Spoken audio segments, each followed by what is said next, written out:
पंजाब के एक छोटे से गांव में एक लड़के ने जन्म लिया, और वो भी एक ऐसे घर में जहां बिजली का कोई भी नामो निशान नहीं था। गर्मी को मिटाने के लिए कोई भी पंखा नहीं था, और ना ही अंधेरे को मिटाने के लिए कोई लाइट थी। पास था तो सिर्फ दिए से निकलता हुआ कुछ उजाला। बिजली नहीं थी तो फ्रीज कहां से आती, इसलिए घड़े का ठंडा पानी पी लेता था, और पानी भी करीब 1 किलोमीटर दूर से लाना पड़ता था। घर की छत सीमेंट वाली नहीं थी, मिट्टी वाली थी, और जब बारिश आती थी छत की जगह जगह से पानी टपकने लगता था। और बारिश दिन या रात देकर नहीं आती। बारिश आने पर वह लड़का अपने भाई और बहनों के साथ मिलकर हर उस जगह पर एक बर्तन रख देता था यहां से छत टपकती थी, ताकि उस टपकते हुए पानी के कारण कमरे के अंदर कीचड़ ना हो जाए। मां बाप की बहुत मेहनत के बाद भी घर के हालात ठीक होने का नाम नहीं ले रहे थे, और अब वह बच्चा थोड़ा बड़ा हो गया, स्कूल जाने लगा।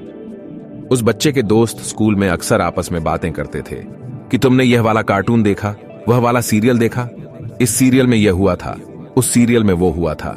लेकिन दोस्तों की बातों के बीच वह लड़का हमेशा चुप रहता था, क्योंकि उसके घर में कोई भी टीवी नहीं था। वो लड़का रोज सुबह अपने भाई और बहनों के साथ 3 किलोमीटर दूर एक सरकारी स्कूल में जाता था, और उसके बाद शाम को अपनी माँ, भाई और बहनों के साथ पानी लेने चला जाता था, वही 1 किलोमीटर दूर से। उस बच्चे के घर में ज्यादा रिश्तेदार नहीं आते थे, क्योंकि घर में पंखा लाइट कुछ नहीं था, तो कोई कैसे आता। और कुछ रिश्तेदार तो ऐसे होते थे जो उस बच्चे के माँ बाप को बातों ही बातों में नीचा दिखाते थे। समय गुजरता गया, और अब वो बच्चा 10 साल का हो चुका था। उस बच्चे के घर में लाइट आ चुकी थी, टीवी था, लाइट थी, और एक पंखा भी था।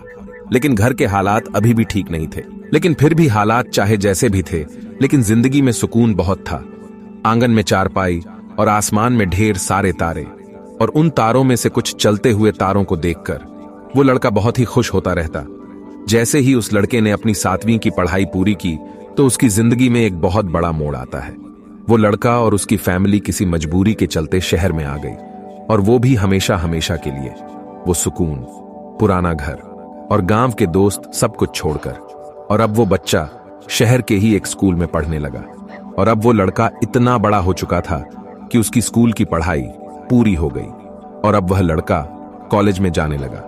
और शहर में भी उस बच्चे की फाइनेंशियल कंडीशन काफी खराब थी, और एक बार उस लड़के को कॉलेज की फीस भरनी थी। लेकिन बहुत कोशिश करने के बाद भी पैसों का बंदोबस्त नहीं हो पाया। और फिर पता है उस लड़के ने क्या किया? उस लड़के ने अपने कॉलेज की फीस भरने के लिए लोगों के खेतों में जाकर काम किया। सुबह से दोपहर कॉलेज और दोपहर से रात तक लोगों के खेतों में काम किया। उस लड़के को इन चीजों का बिल्कुल भी बुरा नहीं लगता था। पता है क्यों? क्योंकि वो अपने घर और माता पिता के हालात जानता था। बल्कि उसको तो खुशी होती थी कि वो अपनी खुद की मेहनत करके पढ़ाई कर रहा है और अपने परिवार के ऊपर बोझ नहीं है।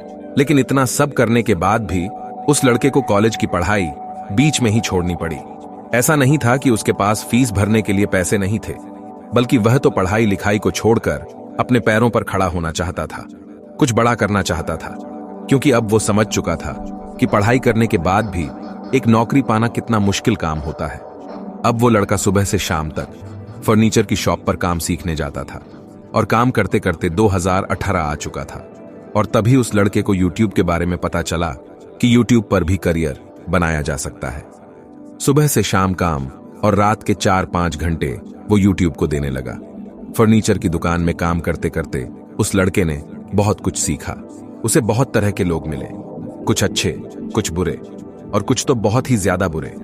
स्कूल और कॉलेज के बाहर आकर जिंदगी क्या होती है अब उसे पता चलने लगा था। लेकिन इन सबके साथ साथ उसने YouTube पर वीडियो डालना जारी रखा। उसके खुद के पास अच्छा मोबाइल नहीं था, इसलिए वह अपने पिता के मोबाइल से वीडियोस बनाता था।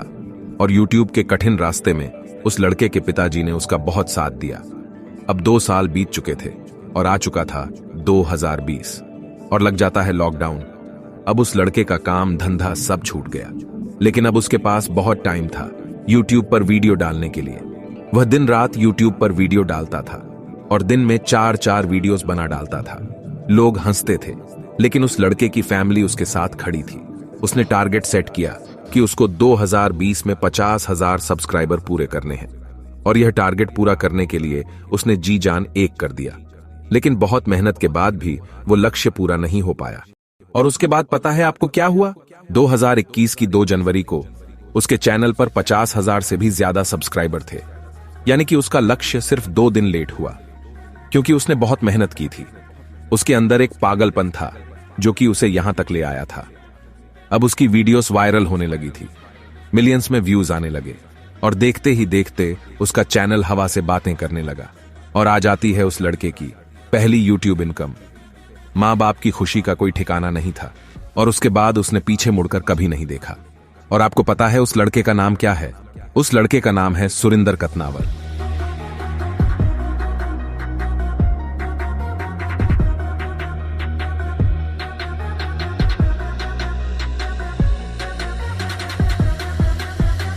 जिसके आज की तारीख में 3 यूट्यूब चैनल है, जिन पर 8 लाख से भी ज्यादा सब्सक्राइबर है और 4 लाख से ज्यादा फॉलोअर्स वाला फेसबुक पेज भी।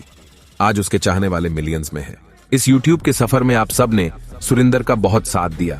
उसने मेहनत करने में कोई कसर नहीं छोड़ी और आपने उनकी मेहनत को सफल करने में कोई कसर नहीं छोड़ी। और सुरिंदर का आपसे ये वायदा है कि वो हमेशा आपको एंटरटेन करता रहेगा। और इस समय जो घर आप देख रहे हो, ये वही घर है जिसमें कि सुरेंद्र कतनावर ने अपना बचपन बिताया था। ये वही घड़े हैं जिसमें उसके परिवार ने कभी पानी पिया था।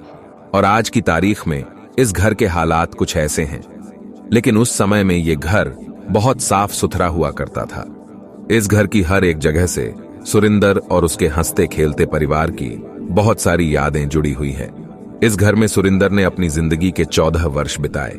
खैर, उसने अपने इस मिट्टी वाली छत के घर से लेकर एक अच्छे घर का सफर तय किया। माँ बाप का सहारा बना। छोटी सी उम्र में ही अपनी मेहनत के बलबूते पर बहुत कुछ प्राप्त किया और अपने माँ बाप के बहुत सारे सपने भी पूरे किए।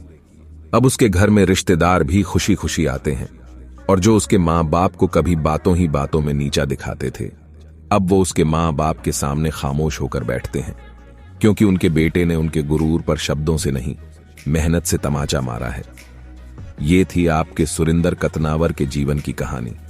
आखिर में मैं आपको सिर्फ यही कहना चाहता हूं कि जो आप सोच सकते हो वो आप कर सकते हो और जिंदगी में मेहनत करने से कभी मत डरना।